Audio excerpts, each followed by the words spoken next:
My name is Michelle DeRuisse, and I am the program coordinator at the US Latinx Art Forum. As we begin this event, I would like to take a moment to acknowledge and honor our ancestral grounds and support Indigenous peoples' ongoing stewardship and struggles to protect their cultural resources and homelands. I'm currently broadcasting from my home in Berwyn, which is on the traditional unceded territory of the Council of Three Fires, the Ojibwe, Ottawa, and Potawatomi tribes. The US Latinx Art Forum champions artists and arts professionals through initiatives that advance the vitality of Latinx art and foster an intergenerational network that spans academia, art institutions, and collections. In 2021, we partnered with the Mellon Foundation, the Ford Foundation, and the New York Foundation for the Arts to administer the Latinx Artist Fellowship. This fellowship awards $50,000 in unrestricted funds to each member of a multi-generational cohort of 15 visual artists each year for an initial commitment of 5 years. This is the first significant prize of its kind, and it celebrates the plurality and diversity of Latinx artists and aesthetics. It is designed to address the systemic and long-standing lack of philanthropic and institutional support for Latinx artists, and we are honored to be a partner for this groundbreaking initiative. It is my pleasure to welcome you to X as Intersection, Bridging Time. This 4-part program series gathers our 4th cohort of fellows into conversation with curators and members of US LAF's executive committee who share a sustained commitment to Latinx art. It is now my pleasure to introduce our co-moderators for this conversation. Rita Gonzalez, Terri and Michael Smooke Curator and Department Head of Contemporary Art at Los Angeles County Museum of Art, and Rose Salseda, Director of Research Initiatives at the US Latinx Art Forum.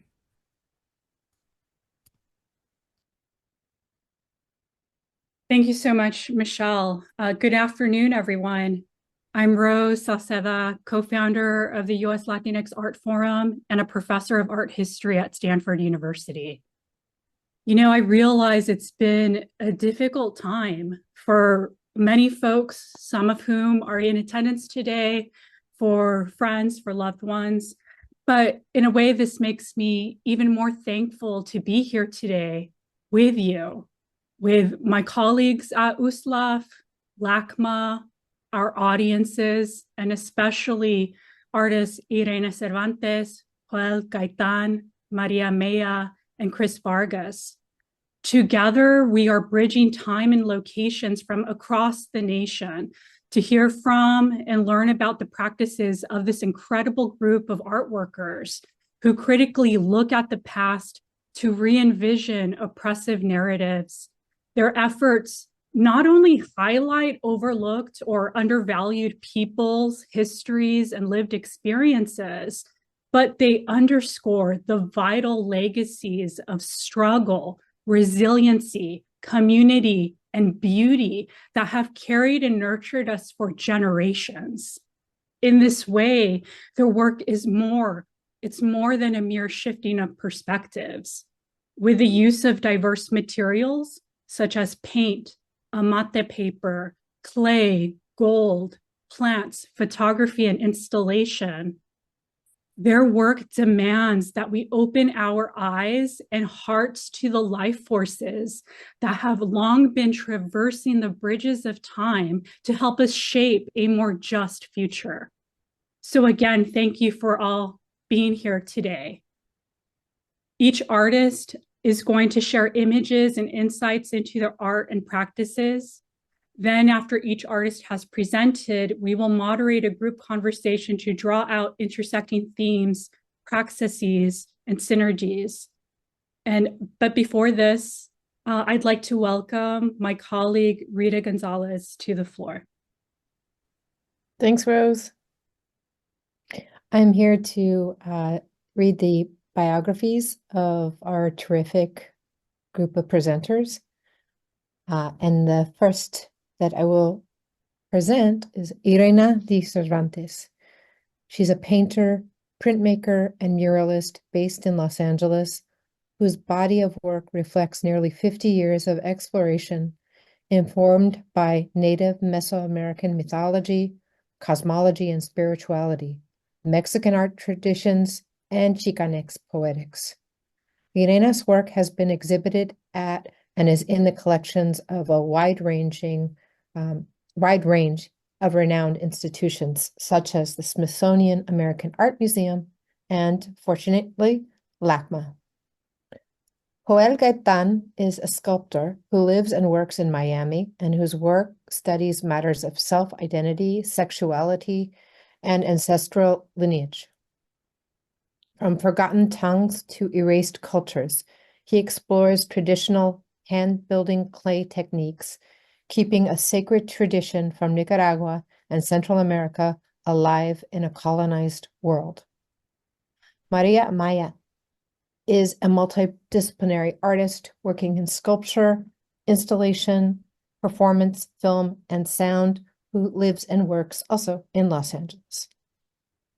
Through her art practice, she deepens her connection to land, somatic memory, and ancestry. Her works act as a residue of her lived experience as a first-generation Los Angelino of Samoan and Mexican heritage. And last but not least, Chris E. Vargas is a transdisciplinary artist born and raised in Los Angeles. He's the executive director of Maea, the Museum of Trans History and Art, a critical and conceptual arts and history institution highlighting the contributions of trans art to the cultural and political landscape. So what we're going to do is the artists will be presenting one after the other, and then we may have some questions intermittently, but we're going to have a dialogue at the end. So Yreina, I welcome you to the stage, the virtual stage.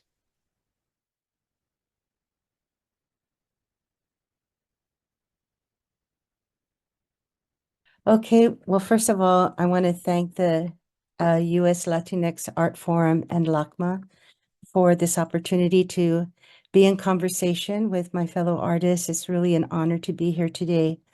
I just wanted to say that I'll start with saying that I have been doing work now for 50 years, and there has been so much that I have absorbed over that amount of time. I've been a witness to many changes in this country and in the world, and so this moment really gives me pause to really reflect on where we're at and what needs to be done. I have to say that my work, I work in different media. I've always worked in different media, but I started working in watercolor. I was self-taught in watercolor because that was what was most accessible to me as a child, actually, and I've always been working with watercolor. So I'll start with my piece, Big Baby Balam. This piece is a piece that's really influenced by my great interest and connection to Mesoamerican art and religion and philosophy. I think that over the years, if I could encapsulate what most of my art has been about, I'll quote a Mexican feminist poet and writer, Rosario Castellanos. And what she has to say is, there must be another way to be human and free. So that is something that I think is at the heart of my work. In this piece of Big Baby Balam, there are many symbols that are related to the Olmec, to Teotihuacan, to the Maya. And in the face, this particular piece is really talking about the natural resources. It's talking about water, maize, lightning. And this piece has gone through many different iterations over several years. And I think that what really brought it together was when you know, the whole policies, the very oppressive policies of NAFTA were passed and how that impacted the farmers in Mexico and eventually led to the Zapatista uprisings. So this piece is really about connection to ancestors. It's about bringing that connection of ancestors into contemporary issues today and acknowledging the fact that we are connected to nature and that we depend on those resources, and those resources should be available to everybody. The next piece I'll talk about briefly is Danza Silot. It's a serigraph. This piece was one of the first of the serigraphs that I was privileged to do at Self-Help Graphics. I worked at Self-Help Graphics for many years, and I was able to participate in their wonderful ateliers, you know, that really gave artists an opportunity to learn about the medium of serigraphy and to explore it. So this piece is also related to its Danza Ocelot, or the Dance of the Ocelot. I use the jaguar or the ocelot or the balam in my work as a symbol of resistance. It's an animal that's considered sacred in Mesoamerican religion in the past and in the present, and it is a very important. It has great meaning, you know, in many ways. So this piece is about the duality. Everything on this piece is related to nature. I'm wearing a mask, but it's not the idea of when one dons a mask that you are pretending to be that thing. This is like more that when you wear that mask, you are transforming and connecting to nature, and you are part of all of that. So there are references to the Olin, which is a dynamic movement, constant change, dynamic change, to all the different elements, the water, the sun, etc. And the hand is a reference to Xipitotec, who is one of the Mexica gods, and it's a reference to rebirth, to springtime, to regeneration. The next piece I want to speak about is called Heart of the Mountain, Canto Silot. And this piece, again, is really meaningful to me. This piece was, again, a homage to the Zapatistas and to the change that they were trying to create in their uprising in 1994. The piece is done on a mottled paper, which is also something that's very important to me. I've worked in a mottled paper at different times over the years. And it's really important to me as well because it's very sacred in the sense that the Otomi people have always used it. They produced it. It's made from handmade from the mulberry or fig tree. It outstood colonization and managed to continue over many hundreds of years. And so it's really important, the material that I'm using in regards to what I'm trying to say in this piece. So this piece again is a homage to the Zapatista movement, to the kinds of changes that were trying to be created. It's a comment on neocolonization and neoliberalism. And again, the jaguar is here, and the jaguar represents that change and that constant change and that connection to ancestry. The images of the different people that are sitting on the mountains, those are Autepetl, and that's like the center. It's like a sacred center, a sacred city center, or a center that connects people and brings them together. The double heart at the bottom of the image represents the goddess Tonantzin, and again, the heart is considered very sacred in Mesoamerican religion. I'll go to the next slide, please. This piece, Protectors of la Naturaleza, this is acrylic on wood, and it is in remembrance of the different martyrs that have been dying in their activism and struggles, for environmental justice and change. So in the images that you see are Berta Casares, who is a Lenca woman from Honduras who was fighting for the water rights. The central figure is Homero Gomez Gonzalez, who was an activist in Michoacan and ran the Monarch Center there. And then the person on the far right is Ugi Roy Martinez Perez, and he was a young biology student that was dedicated to the study of reptiles. All three of these activists were martyred. They were all killed in their quest for trying to bring awareness and create change. And so I think what I'm really trying to point out is that so many of the activists in the world today that are fighting for environmental change are indigenous people, not just from the Americas, but around the world.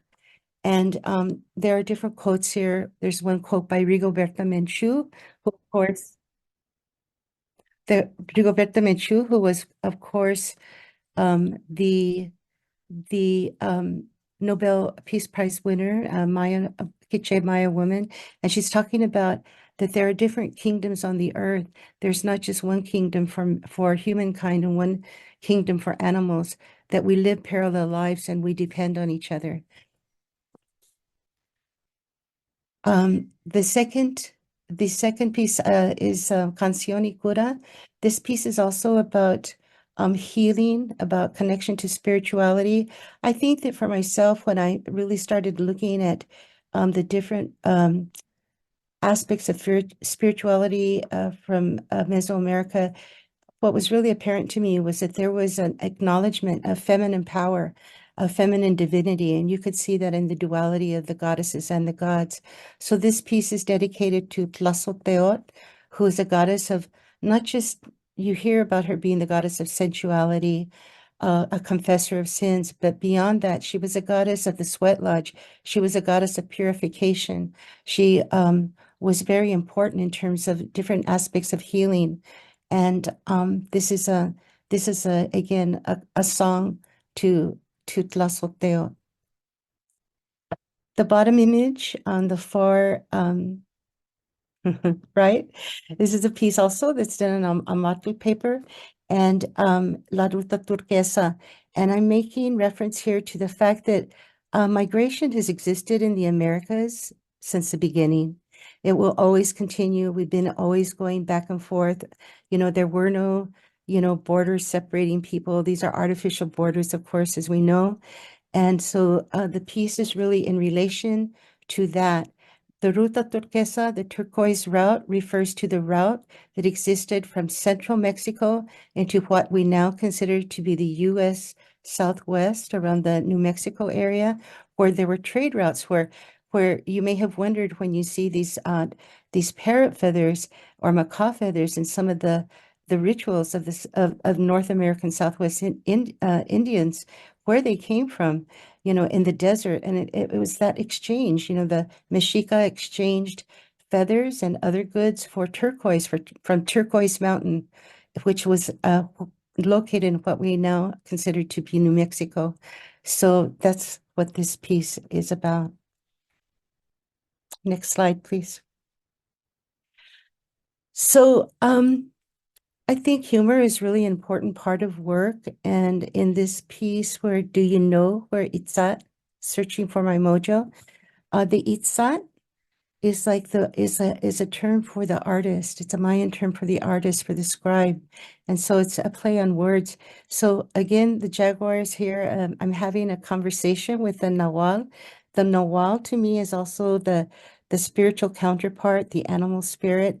Each one of us has a certain spirit, whether we're aware of it or not. And so this is the jaguar, and the jaguar is here in the guise of Tezcatlipoca. Tezcatlipoca was a god that had many different aspects. One of the aspects was that he was a trickster, in a sense. He holds up the smoking mirror to us. He holds up the mirror to us, and it's a smoking mirror. So it means that, we have to really find ourselves and through looking at that smoking mirror.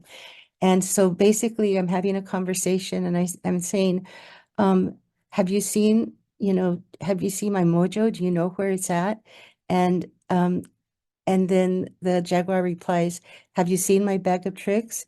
And then on the top of my head is the Ikats which, as I understand it, is a sacred bundle. It's our medicine, the medicine that each one of us has and that we have to connect to. And so I'm asking the jaguar, have you seen my mojo? And I'm carrying it the whole time. Then the other piece is at the upper right, Wiri Wiri con Nahualito, chit chat with the Nahualito. And this was just really, it was just this conversation about the jaguars asking me, are you post-Chicana with an X or post-Chicana with a C? And then, I'm saying, are you a jaguar? Are you ocelot? Or are you just a tiger of a different stripe? And basically, it's just about the different, kinds of identities we take on, of course, when that's necessary, but sometimes, it's just poking fun of that, the whole idea of identity politics. The bottom piece that I'll end with is a piece that's really important to me also. This was a piece that was done in an atelier that I was honored to be the curator of. It was the first the first maestras atelier at Self-Help Graphics. And there were several women that participated, all very powerful women that did wonderful work. But this particular piece, Mujer de Mucha Nahua, is translated a woman with a lot of petticoat, Pati Chicana. It's a dedication to my fellow Chicanas. And this idea of Mujer de Mucha Nahua is really about the fact that a woman with a lot of petticoat is a saying, as a woman that's very strong, that's very powerful. And I preferred that metaphor is to something like a woman with a lot of balls, right? Which doesn't make sense. So a woman with a lot of petticoat, somebody that has integrity and believes in the work that they do. So I really wanted to, when I was asked to curate this, we came up with different themes. And one of the themes was a dedication to Sor Juana Inés de la Cruz. And then what I wanted to do was dedicate this to Sor Juana Inés de la Cruz, who of course was, considered a very important writer and very early on and feminist in the 1600s in Mexico. But I wanted to connect it to what was happening today. And I had really wanted to pay homage to the Zapatista women. So I thought, okay, I'm going to do this, but how can I connect all of these women at different times and periods of history? And so the answer was Rosario Castellanos.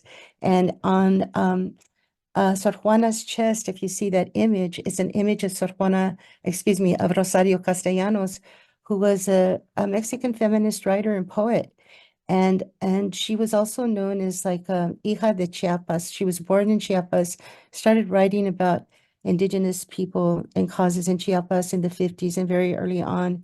And so to me, that was kind of the connection between the past and the present and what was going on in Chiapas.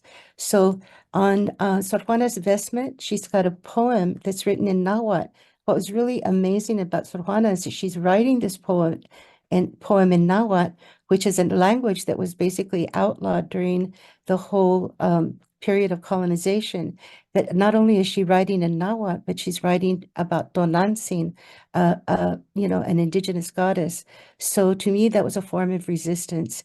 So one thing I want to say about my work is that my work is, over the years, I've really tried to create many layers in terms of the symbolism. I'm inspired, as I mentioned, by writers, by poets, and by different forms of writing. So by the glyphs, which are also an important form of writing, and different elements that really are always imbued in my work in terms of what I want to say. You notice that in many of my pieces, there's self-portraits, but when I think of my self-portraits, I think about Gloria Anzaldúa, Chicana feminist writer, also, and what she had to say about autohistoria. And for her, autohistoria, she's referring to the self-portraits that Chicanx and Latinx people do that are many times not just from the individual perspective or, portraying the individual, but that what they're trying to say in their work has resonance beyond the individual, that hopefully it connects to our community, to a larger audience. And those have been my influences over time. So thank you. Yreina, thank you so much. I think you've given us so much to chew on to start off with, and I just love that quote you had early on about another way to be human, another way to be free. Mhm. I think we need your voice and the voices that you are bringing right now today more than ever. So I thank you, and I know we're going to have questions for you and questions for each other. So I will move to the next slide. And Joel, I invite you to come on and present. Thank you, Rita. Hi, everyone. Thank you so much for having me again here. I'm super excited to talk about my work and share this space with all my colleagues here tonight in Miami. All right, so I wanted to start off with saying, presenting the work. So I am born and raised in Miami with my whole family being from Nicaragua. So growing up in this city has made me realize that there was no sense of community for my people specifically, even though I am comfortably Latinx and part of the Latinidad community here in Miami. I feel like the term itself is very, I would say, inclusive in some terms. It depends on, like, who you're speaking to, or what space you're in. So I felt like it was my responsibility to kind of create a specific Nicaraguan community within Miami, and I did that best with my work.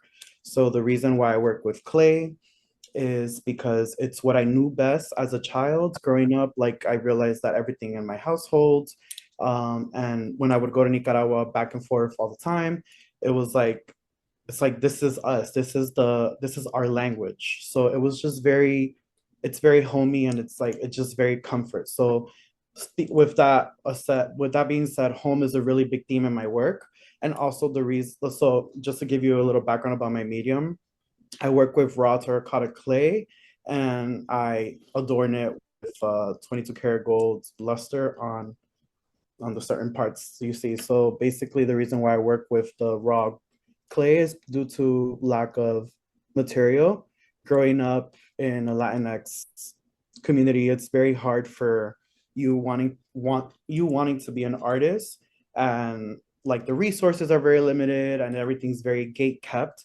So this is why I also fight harder within my work to kind of like create that path for myself and my fellow Latinx community. So yeah, so creating work, I first started with just creating these works in my apartment and my home, and just, whenever I could get a chance to fire it, I would go ahead, and then that was it, because firing was also very expensive and very limited resource. But so I wanted to start to talk to you about these works on our left side.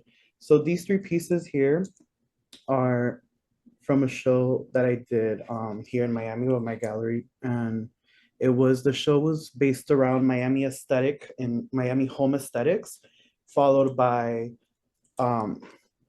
so it was based around like Miami home aesthetics. And basically in this works, what I did was that I started testing and experimenting more with colors. So here in La Agua Medio Luz y Me Puede Destruir Fácilmente, it was, I considered this category of the show Genesis. I also grew up Pentecostal in Miami, so I'm like Pentecostal Nicaraguan, so Mhm. so it's like, it's very hard. But for here, there was a category in my show where it was like Genesis and Revelations and the in-between.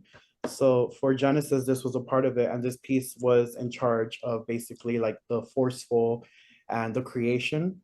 And the piece has a very like mean demeanor and non-approachable. And basically it's like a very like tough piece, but also basically the title, and just translated in English, is that water gave birth to me, but it could destroy me easily. So the piece itself doesn't fear anything, but it does fear water, because water was one of the components that made up for the whole piece.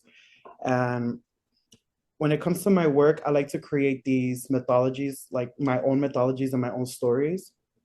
to honor my ancestors and to kind of like give them a story. Usually whenever you see like pre-Columbian works in a museum or in a show, it's like they're very, most of them are not even studied by their own people, and anthropologists make hypotheses of what this piece might mean. So if someone could do that, I could do the same thing too. So this is why I created these works, to kind of like give my own opinion on and create my own stories, with a contemporary touch, but also sourcing from history. And I like a lot of humor in my work. And so on the bottom center, this one is called I Fell in My Lueves. So it's like a piece that I made specifically inspired by like olive oil ceramic jars. The piece itself could stand, but it was a little wobbly. So I kind of like just laid it down and I was like, okay, this works. And then I was like, let me get some Brazilian hair for her. So I went ahead and put like some little Brazilian ponytail on her. And I was like, okay. And it worked with her glasses, and her glasses were inspired by the bubbly Loewe glasses that everyone was wearing like early this year and last year. So it was just like, it was like a humor to like fashion, and also like putting fashion on these pre-Columbian works. And it's like, because I've seen a lot of pre-Columbian works, and it's like some of them are wearing like these headpieces that represent, to me, glasses, and then some pieces represent like have like purses. So it was like, okay, let me, mess around with that. So I love to add humor in my work. And the one on the top, this one is called La Jimaguas. So for La Jimaguas, this piece was inspired by a pendant that I had created. It was a very tiny pendant with two heads. So I had sketched it out, and while creating this piece, it was my first time stacking the piece. This is why there's a split in the middle. As I was creating the piece itself, it was falling. So the piece itself has a really big belly and a really big butt. And I thought that was really beautiful in the creation process. This is why I don't sketch my works that much, because it's very disappointing with clay, because clay takes its own mind. And this is where I make the connection with spirituality, because sometimes the clay is the spirit, and the clay tells you how to move and in which direction to flow. And sometimes things don't work, and that's okay. But for this piece itself, it was falling over. So it really gave it this form, which I love. And as I was stacking it, as I was creating the heads, Las Jimaguas basically is the twins. So basically this piece was created by mixing my Pentecostal background with creating this Genesis and Revelation story and bridging them together. And also in Miami, I grew up surrounded by a lot of Cubans, so I was very exposed to Santeria culture here.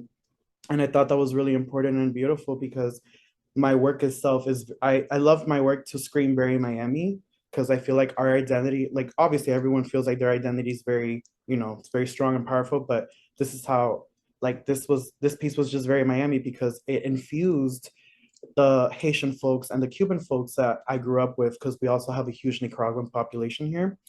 So as I was sculpting it, in Yoruba mythology, the Ibeis, or the twins, are Kehinde. So Kehinde, would be the one on our right. So Kehinde would be the eldest twin in Yoruba mythology, and Kehinde would send the youngest twin, which is Taiwo, which is the one on our left. And Taiwo will check to make sure that Earth is ready to receive Kehinde, which is the eldest twin. So I physically sculpted Taiwo, which is on our left. And that's why I gave it that name. And then afterwards, I sculpted Kehinde right after. So this created this story of the Ibeis, or the twins, or La Jimaguas. So this is, my work is very spiritually inclined, and it's a little like, it's very spirit oriented and directed. So, but also with a lot of humor. I know that a lot of us in the panel, we love the term of a trickster and the idea of a trickster, and it's a huge theme in our work. So I feel like, I'm just very grateful to be in the panel, because I would love to hear what everyone else has to say about this. But it's very fun, the clay itself. I feel like clay itself is a trickster. And moving on over to the picture on the right, this one's Pobre Diabla. My piece is the one on the left. So Pobre Diabla is inspired by the reggaeton song by Don Omar. And Pobre Diabla is basically a woman who is looking for love, but she keeps falling for like the right man. Excuse me, the wrong man, honey. She keeps falling for the wrong man. but she, she keeps accepting everything that he does because she's just so in love. So this piece is actually at the National Museum of Art at Duke University, and I received this picture um, when I was in Bogota actually looking at pre-Columbian works, and then somebody sent me this picture, and they're like, "Hey, just want to let you know that your work was placed in our show um, next to a Kimbaya piece of Colombian people," and I was like, "No way! This is like a 1,000-year-old piece, and it's like a seated male figure with a gold ring." A gold nose ring. So this is why they were paired together, and they're together in a plexiglass. And this was basically like, I was like, this is amazing because this is exactly what I wanted my work, to be like. I want my work to, usually these pre-Columbian works have a dark history on how they ended up in these spaces. So I'm very happy to kind of bring my piece and reshape and redefine the history of this work, and then put them together. So I thought that was very interesting. And moving on to the next slide. And for this specific piece, so usually whenever I create an installation or whenever I put the pieces within a space, I love to give the pieces a very exaggerated space and so for the one on the right, Domesticanex, this was a show in El Museo del Barrio in New York, and it was inspired by Amalia Mesa Baines. The show was surrounded her work. So for here, I wanted to create a pedestal that also represented home and a space that represented home. So I took the corner and I created a pedestal with breeze blocks representing these homes that I grew up with in Nicaragua. And also I went ahead and put a little altar on the side with personal photos and a painting that was in my parents' home when I was young, excuse me. And that was like really interesting. And I don't know, it's just like creating this dialogue of home and like just kind of like representing my grandma who had passed away around the same time. So this was like an altar to her, representing her. And the piece on the left was this was for our production fund, the Artist in Focus for Rockefeller Center. So this was a way of me like kind of messing with digital works. So I went ahead and photoshopped a lot of works within bright backgrounds. And what I love about this piece on the left, the yellow one, is that this was like a headpiece for one of the pieces that I made. And like we kind of just mixed it all together.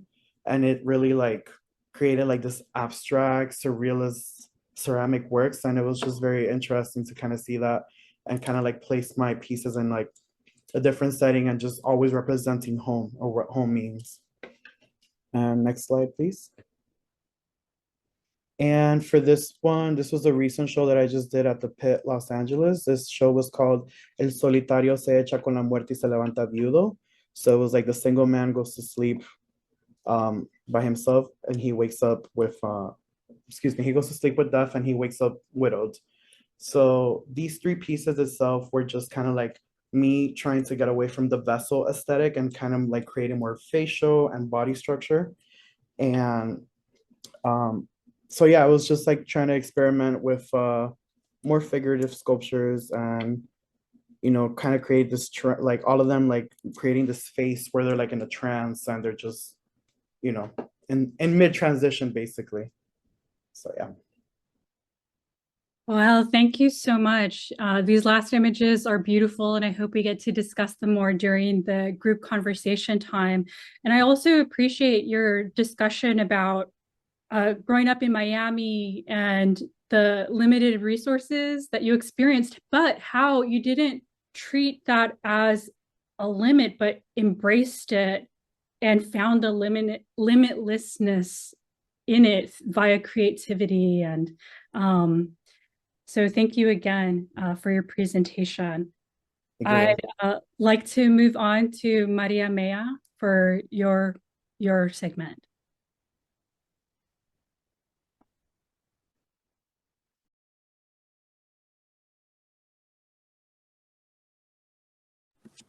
Hi, everyone. My name is Maria Maea.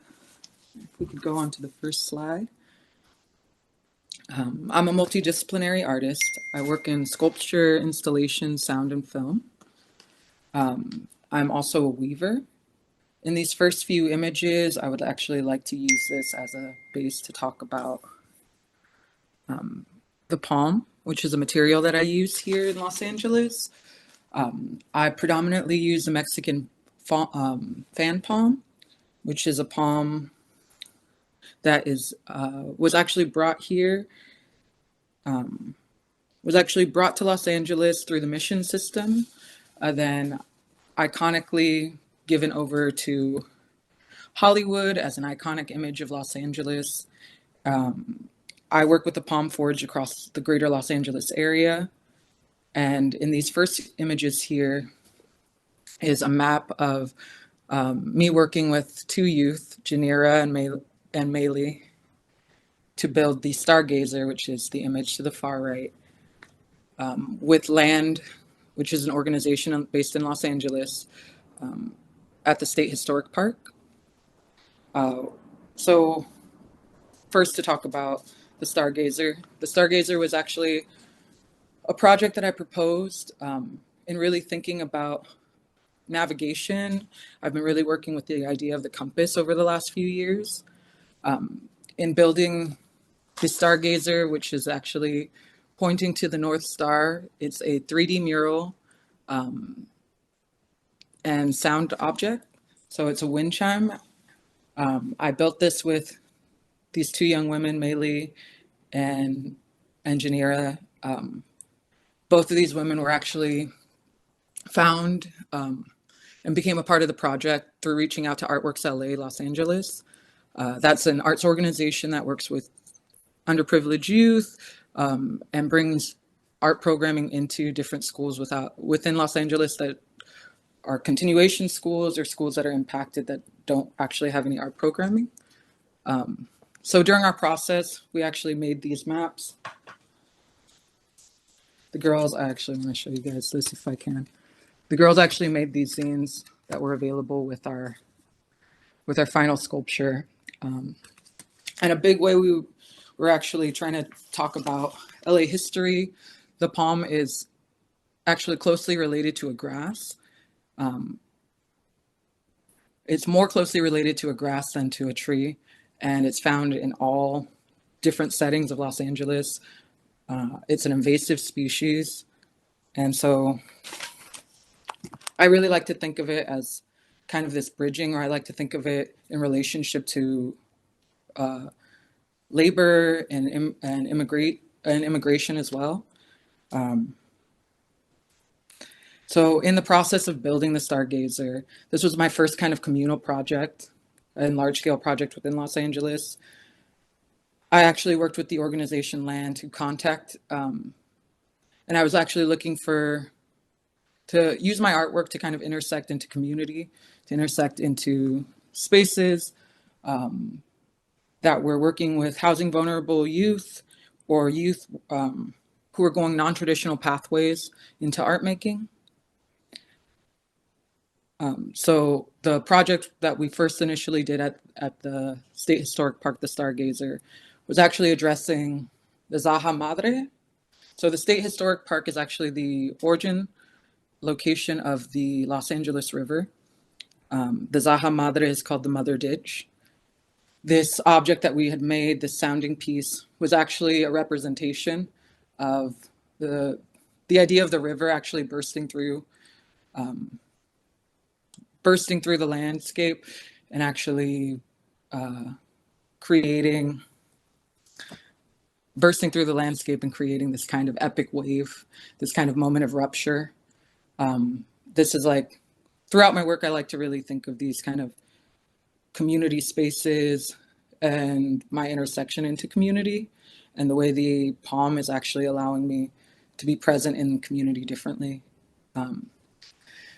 So at the very top center is a piece that I made for the 2023 Made in LA. It's a piece called Fa'avaluvalu Legata, which is meaning infinity forever in Samoan.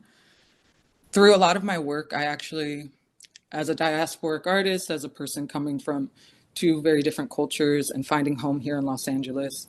A lot of my discovery is through this work of weaving, is through kind of somatic memory work and the action of actually building these pieces. So the migration of like actual pieces woven by Janira and May and I into the different pieces, my Made in LA structure, as well as this fountain below, Infinity Hibiscus and Washington Tapo. I actually transplanted some of the water pieces, some of the woven pieces into each of the sculptures, thinking about water as also a narrator for the larger work. And so, although it has a Samoan name, the top piece is actually a figurative image of, it's a self-portrait, but it is also a piece representing Xochiquetzal, which is the young weaver in the Aztec pantheon. She's the youngest goddess in the pantheon, and also representing the weaver, the goddess of flowers. This was also incidentally a sound piece. So below was a rotating mirror with small marbles and small objects, and it created a sounding piece within the larger sculpture. And then below, Infinity Hibiscus, Wish into Mitapo, was a piece that I recently did for the Jeffrey Deitch exhibition. And At the Edge of the Sun, which happened this past year in February. And a lot of my work is also kind of critically thinking about the ways in which art intersects into community and into public space. So this was a water purifying fountain. This fountain actually, in a very rudimentary way, filtered the water that was flowing through it using stone, charcoal, sand, and gravel, creating a water purifying mechanism. And the figure seated in front of it is actually, its hand is extended out towards the audience and has a slot in its palm to place a coin. The thought is that because the water is being purified in the fountain, normally we would wish into a fountain, we would toss a coin in and make a wish for ourselves. During this kind of larger conversation that was happening with the At the Edge of the Sun exhibition, which was 12 artists through Los Angeles, all identifying as artists from Mexican-American lineage and history, but also trying to create a conversation about what it meant to be collaborators and community beyond identity politics and beyond these identity conversations.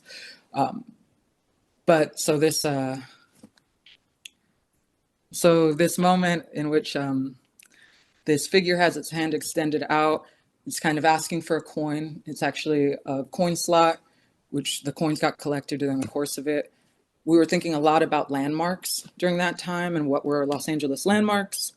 And for me, a big landmark and a big conversation that my work is trying to have is around water access and our relationship to housing and the unhoused. So I also really like to set up these scenarios of intervention between audience and participants, between audience and art. I come from a film background, I come from a production design background. So I really see some of these works as being set-like, being kind of worlds built out for people to intervene, to interact with. Can we go on to the next slide? Thank you, guys. Okay. Well, this is some images of my family weaving for a show that I did at Murmurs Gallery in Los Angeles in 2022. A lot of my work, I attempt to create these multi-generational artworks. I create figures, usually of family members or friends, that are both abstract and figurative. And I like to think of them as future ancestors. A lot of these works are imbued with seed, are in collaboration with plants. So a rough figure will be built out of concrete, out of found objects gathered throughout the city. And plants will intervene and collaborate as well. I'll place a plant within the sculpture. So to first talk about Untitled Nephew at the top center. For the exhibition, I had this figure growing within my home space, within my garden space, for over a year or two. And for the exhibition, I actually worked with a friend, cut part of the concrete, and dug this figure out, dug the root of this figure out. A lot of the conversation I was having at that time was really thinking about many diasporic artists and our relationship to root shock, and many people leaving home countries and coming into America and having an American experience. And so that idea of root shock being like, will it survive? Will it adapt to new space, to new environment? So the figure was actually taken from the yard, placed in a pot at the gallery. The first image we're seeing is it the first week, and the second image we're seeing is it months in or weeks in, and kind of the explosion of this palm. So I would like to say that in this work, I collaborated with my family. In the Pyramid of the Magician, which is the portrait below, or the mural below, I actually painted on palms that were still green, creating a mural and allowing time to kind of transition what that piece looked like. Hi, everyone. Thank you for the invitation to be here and for sharing your afternoon, evening with us. First slide, I'll just jump right into it. And I have made notes so I can hopefully pack in as much information as possible. This is a project that I've been doing since 2013. Museum of Trans History and Art. It's an institution dedicated to highlighting the work and the significance of trans art and history to the cultural and political landscape. The term history is not a typo. It's a gender neutral spin in the spirit of the feminist reclamation of the English word history, flipping it into herstory. But I use a lesser used gender neutral possessive HIR for history. And I hope that the Spanish translators are having a good time with that. In the early days, Mata was an attempt to critically examine a heightened moment of visibility where trans art and culture found an entry for the first time into many institutions that had historically been closed off to us, specifically museums, academia, mass media. And Matha was founded to investigate the drawbacks of hypervisibility while honoring trans people who've persevered in the many faces of adversity throughout history and in contemporary times. So I started Matha because understanding my experience in a historical context made me feel connected to something bigger as well in terms of gender. And I was also interested in examining what happens when marginalized histories get absorbed into mainstream institutions on bigger platforms, and what's gained and what's lost during that process of assimilation. So over the course of the year, I assembled the first iteration of the broadside, the bigger image shown here, which is a poster on newsprint that I printed in the thousands.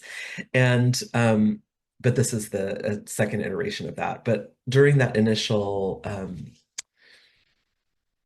for that initial broadside and during the production, I started to think about what Matha could and should look like. What if it's even possible to create a museum around an identity category that is slippery and unstable. And I asked myself questions like, who might be included? What would a trans art and history canon look like? Could I make that canon inclusive, which actually goes against the exclusive process of canonization, right? And then what is the function of the museum anyhow? Who decides what's culturally important and what's worth preserving, collecting, exhibiting? What about the history of collecting and its relationship to colonialism? And so I had a year to kind of ruminate on these questions. And the questions only seemed to lead to more questions. So I walked into that metaphorical burning building and just made a museum.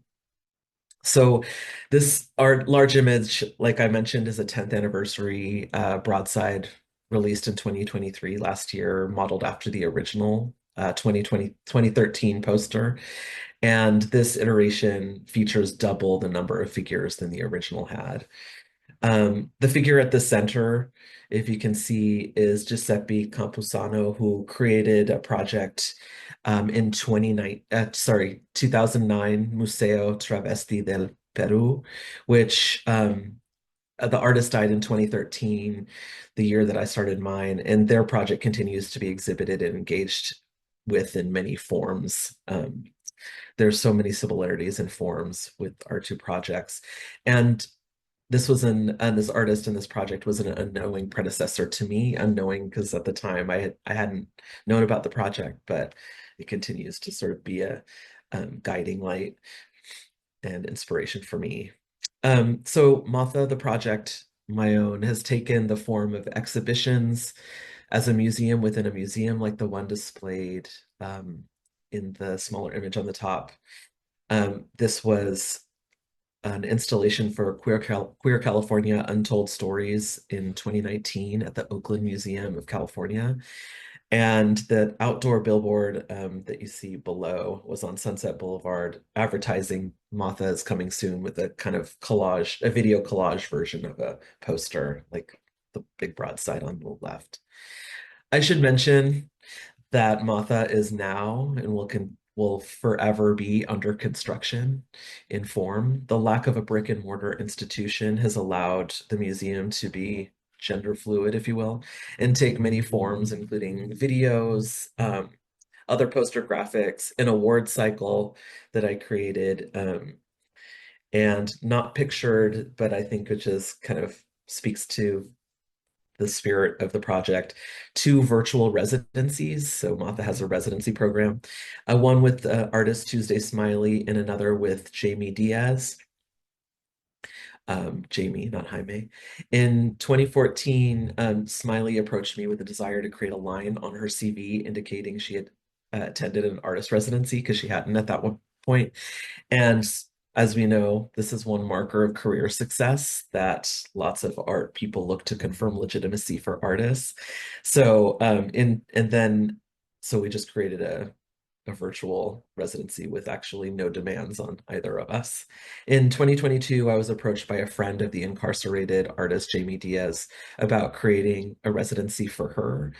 In an official looking letter on Matha letterhead, and certificate was to be used in Diaz's parole appeal when she became eligible after 30 years of incarceration. She's out now, and I actually have no idea if Matha had anything to do with that, but I invite you to support her in her work.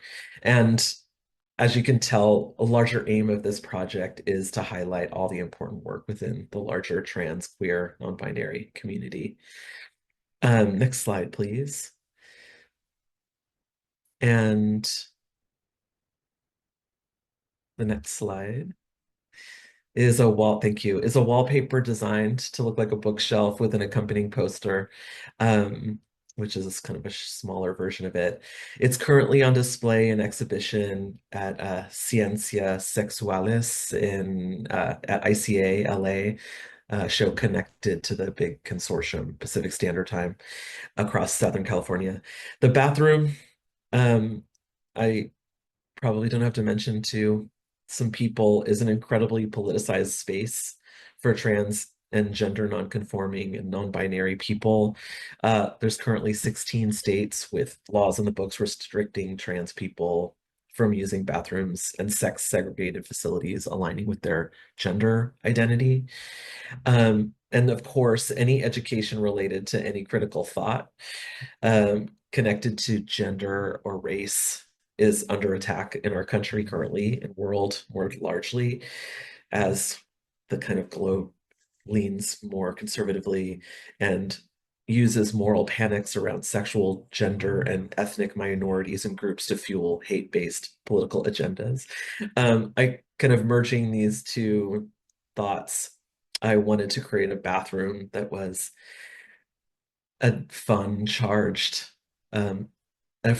lesser charged, but maybe excitingly charged, maybe sexually charged space that brings together book spines spanning a bunch of different genres.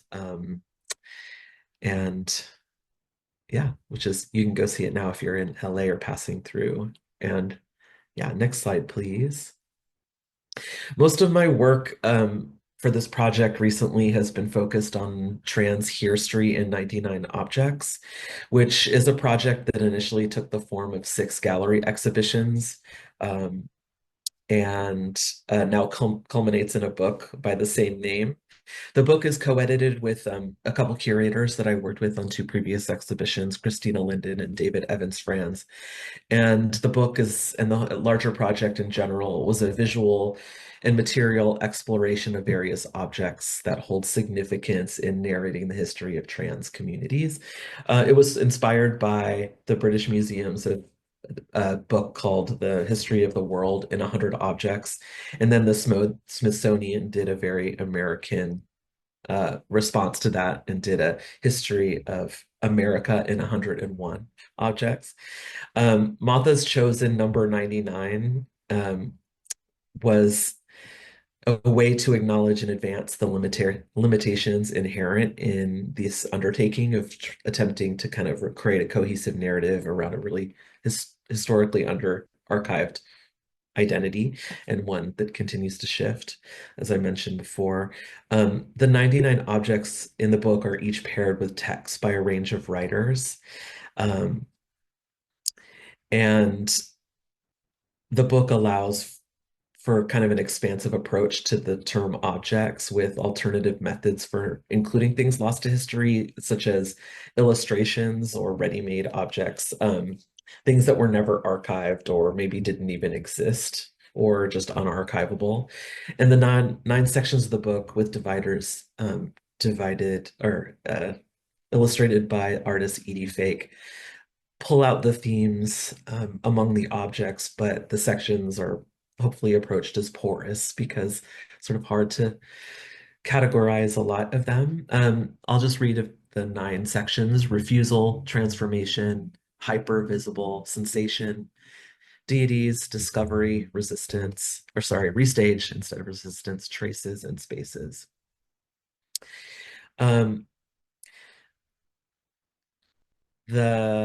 In spaces, I'm just going to point out a couple spreads.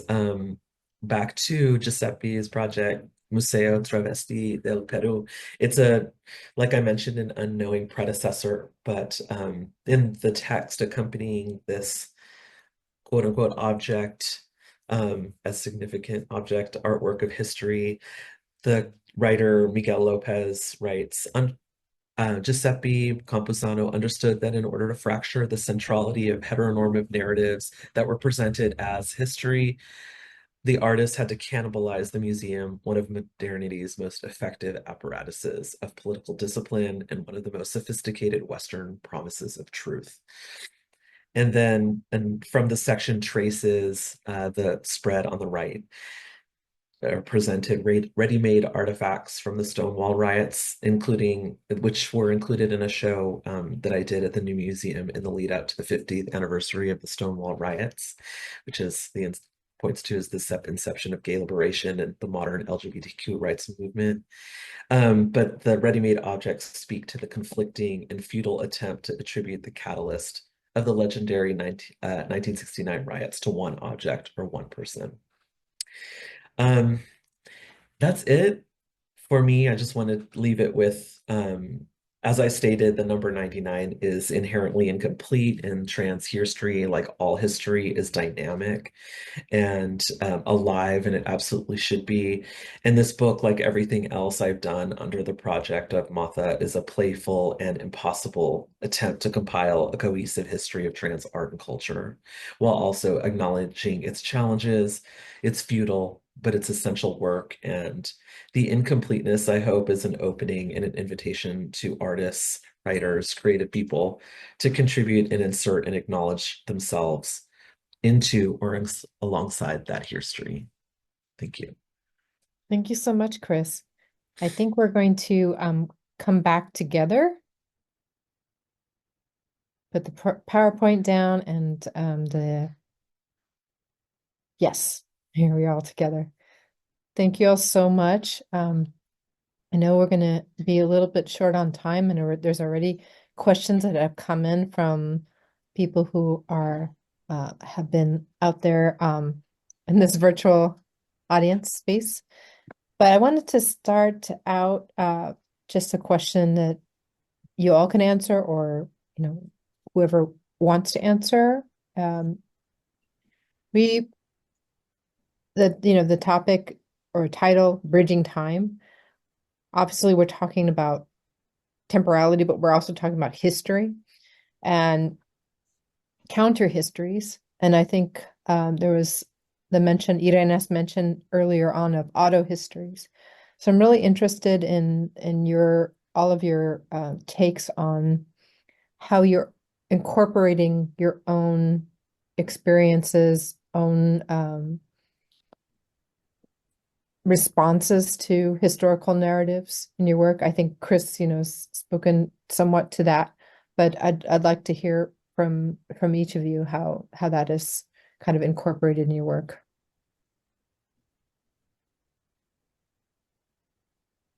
Perhaps we could start with Yreina first. Okay. Well, here we go. As I mentioned when we first started, I think I've been a witness really early on. Maybe I didn't understand what was happening, but I knew something was happening, over, 5 decades and more. And, well, 7 now. So I think about the fact that I think some of my earlier inspirations that really had an impact on me in terms of creating change was, of course, I witnessed the civil rights movement of the 50s and 60s. And so some of those concepts and some of those really heartfelt, ideas like the beloved community, which I understood to be, a community which embraces and has empathy, for all people, and trying to create equanimity. Of course, I was also shaped very much by the Chicano movement in general. I was at the Chicano moratorium when I was 17 years old. Those kinds of things, protests to the, to the wars in Vietnam, to inequality, all of those different things have shaped my vision, of course, the feminist movement. So I think that at this moment, it's really to have seen, certain changes that we hoped would be permanent begin to be taken away, and how it's impacting all the different, so-called marginalized communities is really a dreadful moment for me. But I think it's a moment where most people that I know that have progressive ideas are really using to kind of regather their strength and think about how it is as a unified community we can respond, and as artists.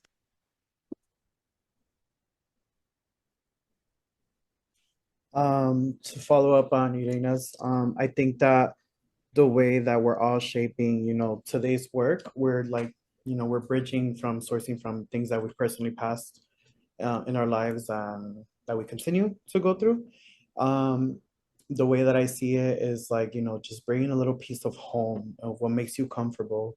Because, at the end of the day, like with our traumas or things that we've been through in our story, we could bring this little piece of comfort, which could be home or the definition of home. And we bring it to a contemporary sense. Mhm. Also with specifically with my work, I think that I want to reshape what it means to be Latin or Latinx, or the definition of Latinidad. And I think that it's all a responsibility, and I think we're doing a really good job at it to, kind of like reshape and redefine these aspects of it. And with my work, kind of like creating this new dialogue for these works that have like such a dark background, and just reshaping what does this mean and what does that mean, and just kind of like having fun with it as well. Not everything has to be so serious. We're having fun with it, like so it's our responsibility to continue shaping that pathway for all of us and our future generation. I think for me, there's a work that I'd like to address that I didn't get to in the slides. Like as artists, kind of just being able to address our times and our current space and the way we show up in that work. And I agree with Joel about it being this kind of space of play. In this work that was featured on my last slide, it's called Woman's Worth. It was a pile of candy, and it was in this backyard show, and it was addressing the audience to take a piece of candy. It was a reflection on a Felix Gonzalez Torres piece that was The Diminishing Body, and was a conversation about losing a lover to AIDS. But I was recontextualizing it within my own community during a time where we were really experiencing a lot of ICE raids here in Los Angeles. And, you know, it was this kind of fun exchange of like the candy in the backyard, a piñata, thinking of a busted open piñata. But it was also this way in which the audience was taking this candy and we're having this conversation about detention centers. We're having this conversation about specifically this woman that me and a few other artist friends were visiting at that time, Lucero, who was in Adelanto, which was one of the biggest detention centers in Southern California at that time. And so this kind of way to be interveners, but also to stand within these environments where these conversations sometimes happen so large, and really looking at how our actions on the ground level within our own showing up can really, just address our personal existence within this art frame and also within our larger community spaces. So yeah, thank you. Thank you, Maria. I really enjoyed that piece. This is one of my favorite pieces, by the way. Just want to give that shout out. Thank you, girl.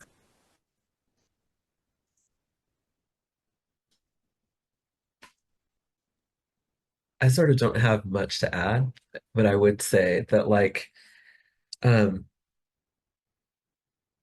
really do. It's so funny that I sort of have a real arm's length approach to, obviously I'm trans, it's in my work, but there's something that I avoid in terms of a personal narrative. Obviously, I'm really kind of outward community focused, only because I think also there's something powerful in guarding one's narrative from public consumption, especially when that consumption can sometimes take a real voyeuristic and kind of extractive, not productive stance or approach. So I think that's sort of like, obviously I'm so invested in my fellow community of artists in all kinds of ways, how that intersects in lots of different communities around one's sexual and gender identity. But like, yeah, there's something that I like, that I feel particularly powerful in not sharing in terms of personally, especially as it relates to like a transition narrative. I'm not interested in that for myself. I know that's powerful though for people. Thank you so much for that question, Rita, and for all of your comments. And I like to note, we asked the artists to submit questions as well for each other during this time. And those are some of the greatest questions that we have. So I want to make sure in this, we have there a little over 10 minutes left. Chris, you had a question, and hopefully perhaps we can get to that. And Maria, I really hope we can get to your trickster question as well. So Chris? Sure, yeah, I can share it. Obviously this is informed by currently political moment, but how can history and the act of bridging time during scary, threatening political moments like ours bring strength, comfort, or inspiration? So I'll read it again. How can history and the act of bridging time during scary, threatening political moments bring strength, comfort, or inspiration?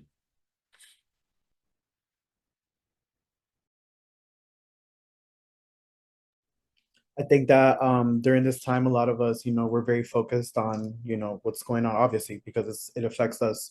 But I think that we also need to take a time and chance to really nurture ourselves because we're plants, and to kind of like, stand straight for our community and really be there for our community, checking on our families, on our friends, on our chosen family, despite on different political views and stuff like that. Because in the end of the day, we got each other and we need to be there for each other.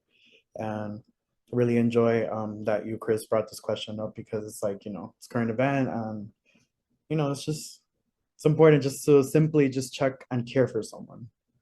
So I think that's just a simple, I think within this period of time that we're living in, we forget what humanity is. So kind of like reshaping and redefining that term for us and all of us.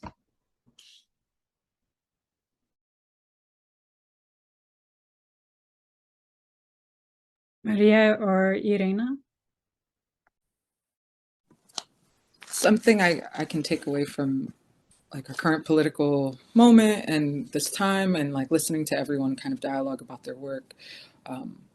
We're taking a lot of this mythology and we're finding this kind of inner strength and this history that many of us are separated from, that many of us have lost identity towards. And it feels really amazing to encounter each other's work and realize that we have this agency, and that we've had for generations and generations this capacity to envision this great strength within ourselves and within our communities. This is a really scary time and jarring time. And yeah, I do look within my local communities, I do look within, but I also look at these histories and I look at these mythologies to find strength and to also just be a storyteller in this moment, and continue to tell these stories that are part of our legacies, are part of our future histories. So, yeah. Yeah, I think that the idea of balance also, I appreciate what Joel was saying about bringing things home. It's that balance of, yes, checking in with yourself.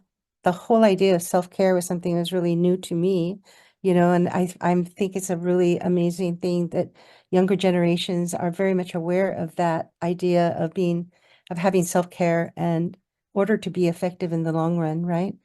And checking in with your loved ones, but also, so all that work that you do here within your own self at home, and then how you are able to extend that to community. And but there's that balance, and that's a balance that is a very I think it takes a while to learn what that is, but especially in these times, I think it's crucial. That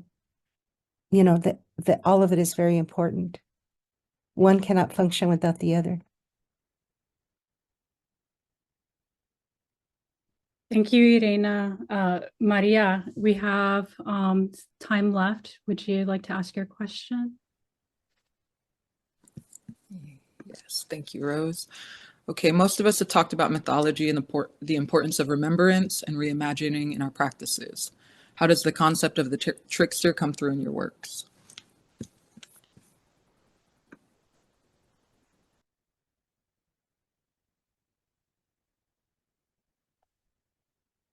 Well, I think humor is a really important element in terms of just being able to communicate sometimes ideas that are very intense and strong, and put it forth in a way that people can absorb. Humor is also so important because there's so much wit in humor, and so much that's there. And so I think that's, I use, again, the jaguar is a really powerful symbol for me, not just symbol, but, a being, a spiritual being that also has that aspect of being the trickster. And so you see that, in a lot of my work. I think that this whole theme of trickster is really important in my work specifically, but obviously in all of ours.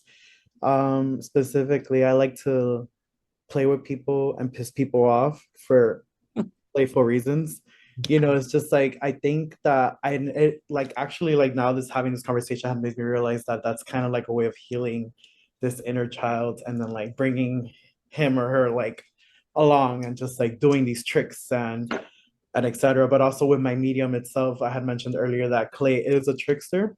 And I'm sure that we all have flaws in our works that just like, that we can't control. And I think that's the beauty of the trickster and the child within our work. So I think it's just, being a trickster is just really healing. And the trickster is also, the opening of the roads. So the trickster could guide you to the right or the wrong. And then, depending on which mythology you follow or etc. But I think the trickster is very important in life itself. Like it reminds us as well, to follow up at the last question, that, it reminds us to be human. So. I love this question. Thank you, Maria, for posing it. And like Yreina said, like humor really, I feel like that connects all of us, and in as well as our kind of interest in history and investment history. Like that's always my preferred mode in approach for things. I think humor diffuses tension, like you mentioned, Yreina, and also is like it's disarming. It disarms people and offers like an entry point for a lot of people, including myself, that would rather enter into like a lighter, humorous conversation rather than a more earnest, depressing, awful, heartbreaking one, because there's so much heartbreak already. Like I look to humor as a salve in that way. But I also like the trickster. I think about the jester, and the jester can like talk and make fun of power in this way that I feel like I like use in my work and in my kind of like parodying practices of the museum and museological kind of like stances. And so I like that trickster, like being able to undermine the assumptions of power, right? Like, and just assume the power and point out that it is an illusion. Ultimately, it's a creation, it's a construct. Yeah, thanks. Well said, Chris. I really love that. And I also love the way Joel brought up that the material can be trickster, that we're kind of this observer of material and in constant play and negotiation with its capacity to change and alter what we're making and what we're thinking about. So yeah, thank you all for answering that. That was really cool. Thank you for the question. Thank you so much for this conversation.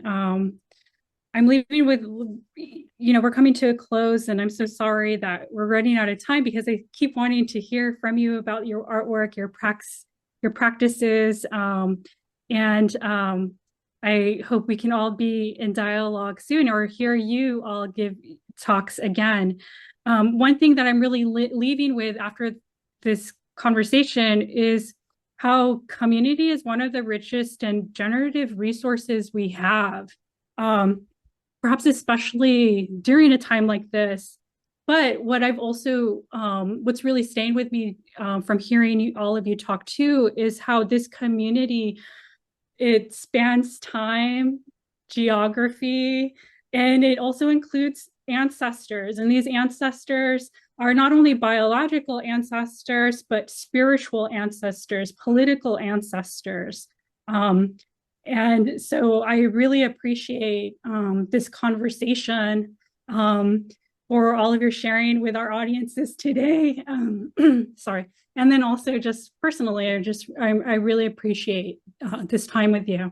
And Rita, do you have any closing words? I thought that was pretty perfect, Rose, what you just said.